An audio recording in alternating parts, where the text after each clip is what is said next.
Assalamualaikum warahmatullahi wabarakatuh kepada Encik Mohsin dan rakan-rakan sekalian. Saya Wan Nusha Lydia binti Zaini, wakil daripada Kumpulan Excellent. Kami akan membentangkan mengenai tajuk Potential Problem Analysis. Terlebih dahulu, izinkan saya memperkenalkan rakan-rakan kumpulan yang lain. Kumpulan Excellent terdiri daripada saya, Wan Nusha Lydia, Abidah, Puteri Suraya, Rafika, Nur Aslam dan juga Muhammad Amir Han. Direka oleh Dr. Charles Kepner dan Dr. Benjamin Tregor pada tahun 1981. Kaedah ini direka untuk memberikan analisis proaktif serta untuk meminimumkan kebarangkalian kegagalan dalam pelaksanaan dengan cara mengenal pasti masalah yang berpotensi dan bagaimana untuk menangani masalah tersebut. Teknik ini dapat digunakan apabila sebelum pelaksanaan plan dan apabila sesuatu masalah akan berlaku. Sehingga kini, teknik ini diguna pakai oleh kebanyakan organisasi dan pekerja syarikat seperti dalam bidang penyelidikan, statistik serta pengurusan projek. Teknik ini dapat menghasilkan kerja yang berkualiti, memuaskan, mempunyai peningkatan kecekapan serta mempunyai kos yang lebih rendah. Assalamualaikum warahmatullahi wabarakatuh. Kepada Encik Mohsin dan rakan-rakan, nama saya Amir. Sekarang saya akan membentangkan bagaimana teknik Potential Problem Analysis ni berfungsi ataupun beroperasi. Okey, untuk langkah pertama, kita kena tentukan keperluan utama kita. Ini adalah tindakan atau peristiwa yang mesti berlaku sekiranya jalan penyelesaian kita berjaya dilaksanakan. Okay. Kegagalan dalam pelaksanaan salah satu syarat utama ini akan menimbulkan masalah besar. Untuk bantuan mengenal pasti keperluan utama, boleh dirujuk menggunakan alat kronologi. Okay. Untuk membuat kronologi, pertama sekali kita mulakan dengan menuliskan peristiwa dan tindakan kita mengikut tarikh masing-masing dalam senarai tak rasmi. Kita boleh mulakan dengan memilih peristiwa dan tindakan dari faktor kita. Okay, pengguna boleh terus menambah ke senarai awal ni semasa kita meneliti masalah kita. Faktor ialah salah satu berempat landasan dalam penyelesaian masalah. Sebelum mula menyusun struktur, kita perlu mengenal pasti pelbagai bahagian masalah kita. Struktur mungkin merupakan elemen paling asas dalam menyelesaikan masalah. Kepentingannya pula tak dapat dinyatakan secara berlebihan. Potongan teka-teki penstrukturan bermula dengan mengenal pasti semua item yang perlu dipertimbangkan dalam analisis kita. Fikirannya macam teka-teki. Sebelum kita mula, kita harus letakkan semua potongan teka-teki itu di atas meja. Okay, kita boleh mula menyusun dengan menyenaraikan semua faktor kita. Langkah seterusnya dalam penstrukturan adalah dengan menerangkan data kita. Data tak boleh menggambarkan dirinya. Kita memerlukan sistem untuk menerangkan data kita agar usaha penstrukturan akan lebih cekap dan berkesan. Okay. Langkah pertama bagi mengenal pasti faktor ialah mengenal pasti semua maklumat yang kita perlukan termasuk dalam analisis kita. Sebagai contoh, menyenaraikan terlebih dahulu setiap faktor, bahagian, komponen, atribut, sifat, kualiti, aspek, masalah, subjek, elemen, peristiwa, sumber, sebab, kesan dan tindakan. Okay. Yang kedua, kita melalukan analisis senarai faktor kita dari sudut yang sudah lengkap. Okay, seperti di mana kita perlu fikir, kita perlu buat lebih banyak penyelidikan. Okay, yang kedua, adakah faktor lain yang tertinggal? Okay.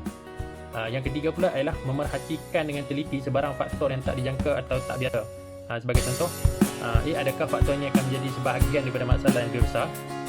B, adakah faktor ini sesuai dengan masalah atau bagaimanakah faktor dapat melengkapkan kronologi tersebut? Okay, langkah kedua bagi menyusun kronologi ialah apabila semua faktor yang telah dikenal pasti tadi disusun, buat jadual baru dengan 3 lajur yang berangkumi tarikh, nama peristiwa, tindakan dan penerangan peristiwa dan tindakan. Okay. Ambil item dari senarai awal kita dalam langkah 1 tadi di atas dan susun mengikut urutan di mana dia berlaku atau akan berlaku. Okay, keempat, kita masukkan peristiwa dan tindakan kita mengikut urutan kronologi ke dalam jadual baru. Kelebihan melakukan analisis kronologi ialah dapat tunjukkan masa dan urutan peristiwa yang berkaitan. Kita dapat perhatikan peristiwa penting, kita dapat kenal pasti jurang yang ketara, kita dapat lihat corak dan trend, kita dapat tunjukkan hubungan antara acara, dapat tambahkan konteks untuk lebih memahami peristiwa dan tindakan kita. Okay, setelah keperluan utama dapat dikenal pasti, kita lengkapkan jadual potential problem analysis kita menggunakan langkah-langkah seperti di bawah. Okay, yang pertama, buat jadual untuk memaparkan analisis setiap keperluan utama. Kemudian kita tulis salah satu syarat utama kita ke tempat kosong di bahagian atas borang. Okay, and then kita untuk setiap keperluan utama kita buat senarai semua kemungkinan masalah. Okay, langkah ke seterusnya, senaraikan masalah berpotensi ataupun potential problem, kita di lajur sebelah kiri. Okay, langkah seterusnya, senaraikan kemungkinan penyebab bagi setiap masalah yang berpotensi. Kita kena selidik punca masalah yang berpotensi menggunakan teknik penyiasatan 5W dan H, seperti siapa, kenapa, apa, di mana, bila dan bagaimana. Okey, langkah tujuh, kita tentukan risiko yang berkaitan dengan setiap punca. Penilaian risiko menggambarkan kedua-dua kemungkinan kejadian dan betapa besar kesannya sekiranya ia berlaku. Okey, masalah yang berpotensi dengan sebab yang mempunyai kemungkinan besar dan kesan tinggi mempunyai tahap risiko tertinggi.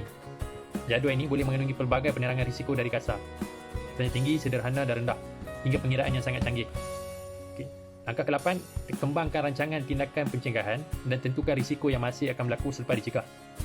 Pengguna harus seboleh mungkin cuba kembangkan cara-cara untuk mencegah kemungkinan timbulnya masalah atau mengurangkan kesannya walaupun tindakan pencegahan telah diambil. Okay. Langkah ke-9, kita kembangkan rancangan luar jangka. Ini perlu apabila masalah mempunyai kesan sampingan yang serius yang tak dapat kita cegah. Jadi ini merupakan langkah yang terakhir dalam PPA. Okay, untuk slide seterusnya, kita akan tengok rajah kitaran PPA dan juga jenis tindakan PPA, Potential Problem Analysis. Okay, yang pertamanya adalah tindakan pencegahan.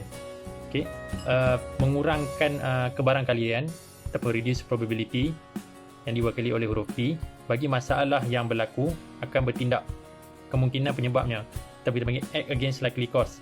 Okay, bagi tindakan luar jangka pula ataupun contingent actions, mengurangkan serious ataupun reduce seriousness bagi masalah jika ia berlaku akan bertindak kesan, acts against effect. Assalamualaikum kepada pensyarah Encik Mohsen dan juga rakan-rakan. Saya Abidah binti Alwi akan membentangkan bagaimana teknik berfungsi atau beroperasi di dalam potential problem analysis dengan menggunakan secara plan. Langkah pertama bagi P di dalam plan ialah bermaksud predict what could go wrong atau meramalkan apa yang akan berlaku. Ianya adalah bertujuan bagi memahami apa yang salah dan mengembangkan pernyataan pelaksanaan. Kemudian, membuat penilaian ancaman ataupun access threat. Apa yang perlu dilakukan oleh pengguna ialah dengan menanyakan soalan, antaranya adalah seperti berikut. Yang pertama, apakah kebarangkalian probability? Adakah kemungkinan masalah berpotensi ataupun potential problem yang akan berlaku dinilai secara high, medium ataupun low? Yang kedua, soalan kedua adalah apakah kesan seriousness? Di dalam bracket adalah S. Jika ia berlaku, ia akan dinilai high, medium dan juga low. Okey, yang ketiga, adakah tahap risiko atau ancaman boleh diterima atau adakah kita perlu mengambil tindakan untuk mengurangkannya? Langkah kedua ialah L, iaitu yang bermaksud least likely causes atau kita perlu senaraikan kemungkinan penyebabnya. Pengguna perlu senaraikan kemungkinan penyebab adalah untuk memahami mengapa masalah berpotensi yang mungkin berlaku. Sebagai contoh, apa yang boleh menyebabkan potensi masalah ini. Okey, langkah ketiga ialah A, iaitu bermaksud agree on preventive actions ataupun bersetuju dengan tindakan pencegahan. Seperti contoh, apa yang dapat kita lakukan untuk mencegah setiap kemungkinan akan timbul atau tidak menimbulkan masalah. Atau contoh kedua, apa yang perlu dilakukan, siapa yang akan bertanggungjawab, bila untuk dimulakan atau disempurnakan. Okey, yang terakhir ialah langkah keempat, iaitu N, bermaksud not contingent actions. Perhatikan ataupun ia adalah untuk perhatikan tindakan luar jangka. Sebagai contoh, apa yang dapat kita lakukan untuk mengurangkan keseriusan masalah jika perkara itu terjadi. Apa yang perlu dilakukan, siapa yang akan bertanggungjawab apabila ia berada di tempatnya. Dan berikut adalah contoh jadual potential problem analysis secara plan jika kita ingin merancang sesuatu perkara itu. Okey, untuk slide seterusnya saya akan membentangkan berkenaan dengan contoh pengaplikasian teknik dalam dunia sebenar. Okey, sebagai contoh, ketika musim pandemik COVID-19 ini, guru dan pelajar mengikuti cara pengajaran dan pembelajaran di rumah iaitu PDPR dan terdapat perkara yang perlu dititikberatkan sebelum pembelajaran sekolah dibuka. Hari ini dapat memastikan pelaksanaan berjalan dengan lancar dan membuat persediaan untuk mengelakkan perkara buruk berlaku. Dengan menggunakan 4 langkah PPA secara plan ini, kita dapat mengelakkan dan mengurangkan masalah ketika persekolahan dibuka semula.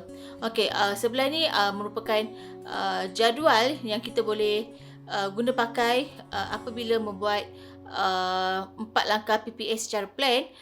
Kita perlu senaraikan apakah potential problemnya. Yang pertama adalah kekurangan PPE, yang kedua kesukaran teknologi, dan yang ketiga adalah COVID-19 berada di dalam kelas. Daripada segi access rate, kita perlu menilai seperti tahap high, medium ataupun low, di mana bagi access rate untuk kekurangan PPE adalah probability dia adalah high dan tahap keseriusan dia adalah medium. Untuk kesukaran teknologi pula, dia punya probability adalah medium dan tahap keseriusan dia adalah medium.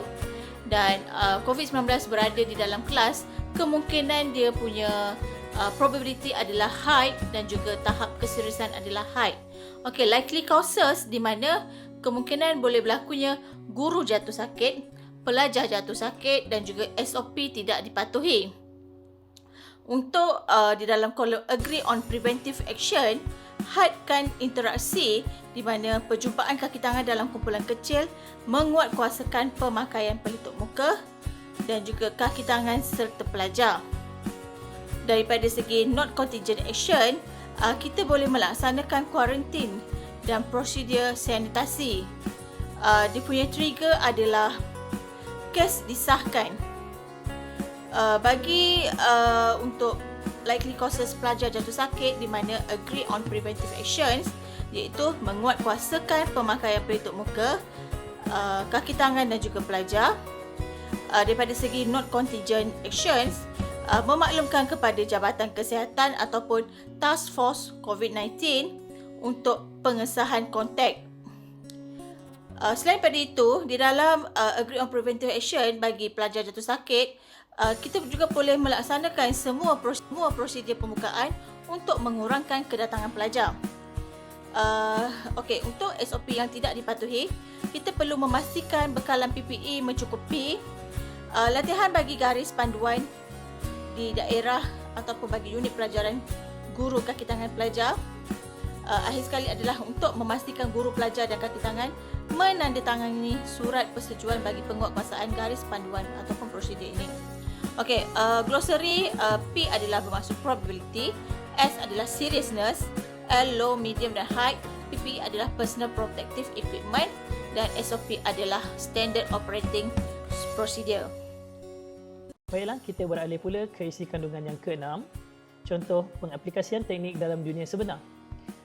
Analysis of key requirement di sini ialah menangani isu pengubahan wang haram dan pembiayaan keganasan di Malaysia.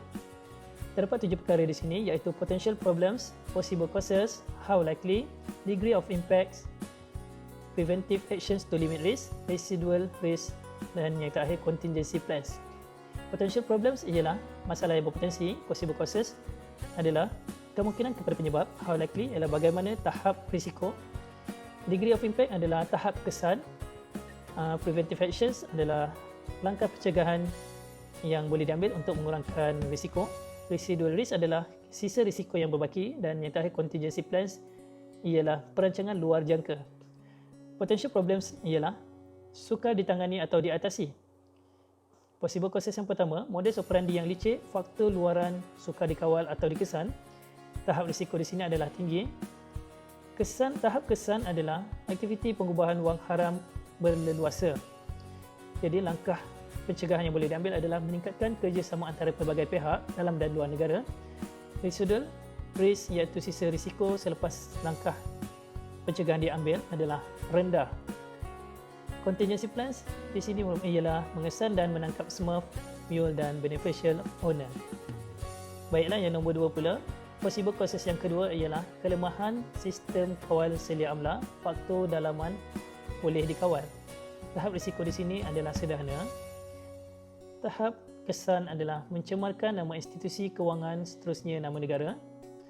Langkah pencegahan adalah dengan menaik taraf sistem amla dan saluran maklumat. Sisa risiko di sini ialah rendah.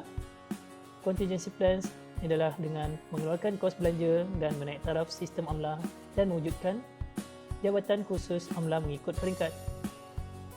Yang seterusnya, possible causes yang ketiga, lambat bertindak atau cuai. Faktor dalaman boleh dikawal.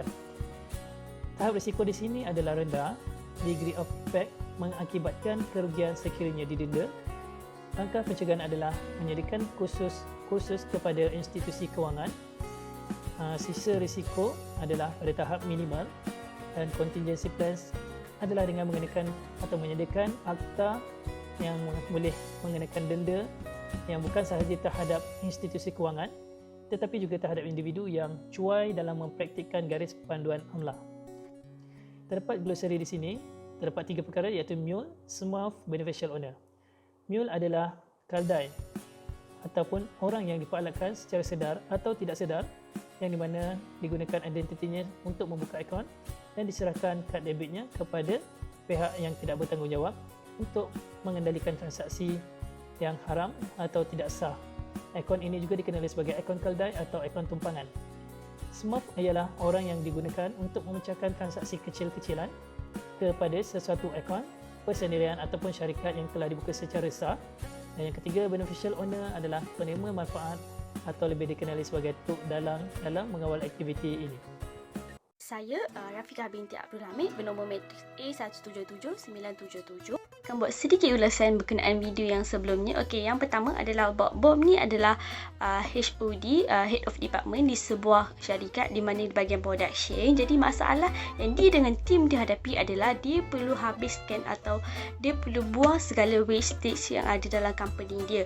Jadi dia kena buang wastage tu bernilai RM100,000 di mana dia kena apa dia perlu buat sebab dia akan ada projek yang akan datang. Jadi apa yang dia perlu lakukan? Okay, contoh yang kedua adalah Kelly. Kelly ni adalah seorang VP di sebuah syarikat di bahagian sales. Jadi sales dia kena sentiasa meningkat, tetapi sales dia dah turun. Bila sales dia dah turun, apa terjadi? Dia tak dapat meet dia punya customer punya demand dan juga expectation customer dia. Okey, masalah dia yang kedua adalah dia punya senior trusted manager nak resign dalam masa 2 minggu. Jadi dia tak dapat nak balance dia punya sales.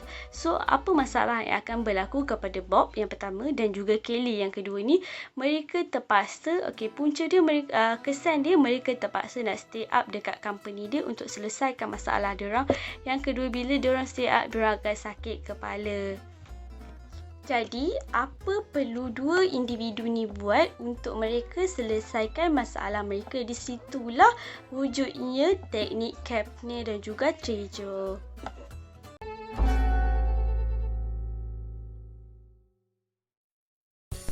Terima kasih kepada ahli kumpulan saya atau pembentang tadi. Saya Putri Seraya akan sambung pembentangan penutup bagi tajuk teknik Potential Program Analysis. Kesimpulannya, teknik ini dapat membantu organisasi, pengurusan dan individu memiliki situasi yang pakar berlaku dan mengurangkan masalah yang mungkin akan dihadapi. Ini adalah membolehkan pengguna memahami masalah dengan lebih mendalam serta dapat mencadangkan penyelesaian praktikal untuk menyelesaikannya dengan menggunakan beberapa langkah yang ada di dalam teknik Potential Program Analysis. Teknik ini juga mudah digunakan dan memerlukan kosong sehingga minimum latihan sahaja. Okey, ahli kumpulan kami juga menggunakan beberapa rujukan dan sumber yang kami gunakan ketika membuat tajuk pembentangan dan laporan untuk teknik Potential Program Analysis.